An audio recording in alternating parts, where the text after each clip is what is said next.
And how trusting are Filipinos of their institutions? EON, a stakeholder relations firm in partnership with the Ateneo Graduate School of Business, conducted recently a nationwide survey. It's a Philippine Trust Index to determine if Filipinos are convinced institutions that have an impact on their lives are making a difference. Tonight, we focus on some of these institutions. And joining us tonight live is Mr. Rondel Torres, Director for Corporate Affairs of EON. Good evening, sir. Good evening. Sir, can you explain to us briefly what is the Philippine Trust Index survey and what is the objective? So the Philippine Trust Index is a nationwide survey that aims to determine how much and what makes Filipinos trust. And we conducted this study in November to December in 2012 and recently launched it with the Ateneo Graduate School of Business. Sir, was this survey done independently or you were, let's say, contacted by a third party? Oh yes, this was done independently by EON, the stakeholder relations firm, as a continuation of the first Philippine Trust Index that was started in 2011. This is really a part of our advocacy in continuing the discussion on on the trust landscape of the Philippines, as well as making sure that we generate insights that are critical for building reputations and maintaining optimal relationships with stakeholders. I see, sir. Now, based on the survey, the Office of the President gained a triple jump of 0.4% to 21% from 2011 to 2012. Now, is this an indication that the President has done a good job in managing the country?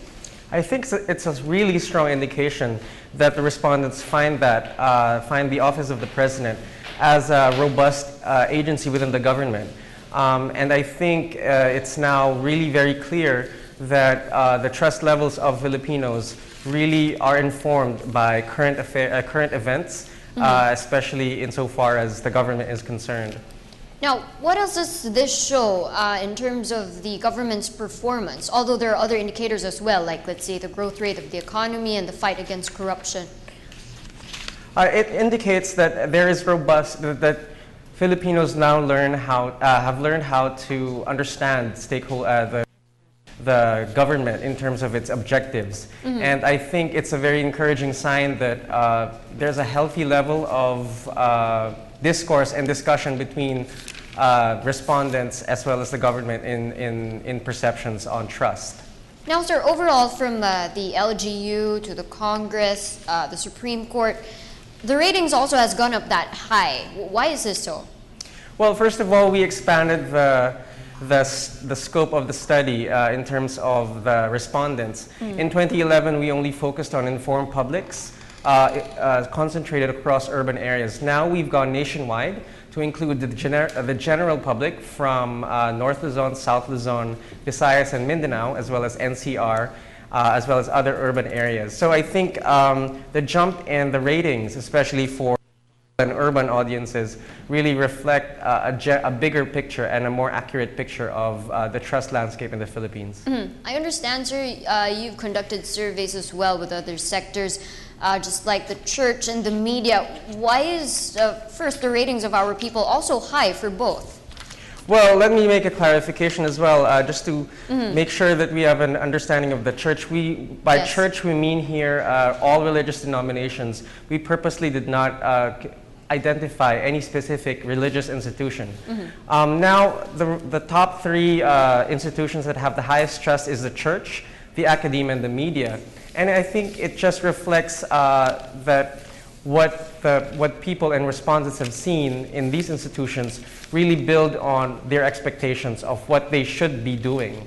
But sir, that the media has gained high trust ratings as well. Does this mean that the media is doing their part in delivering balanced news to the people?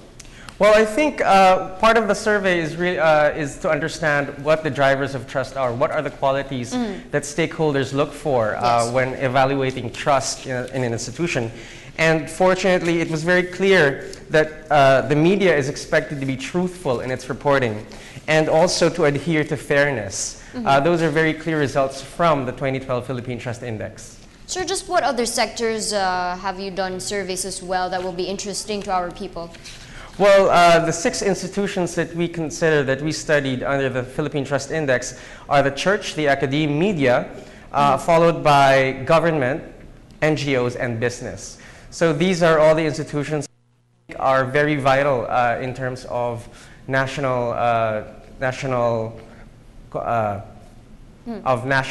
development. Yes. So now, aside from trust, what do our people expect to gain from all these results from surveys? Do you think this as well can improve the government's performance?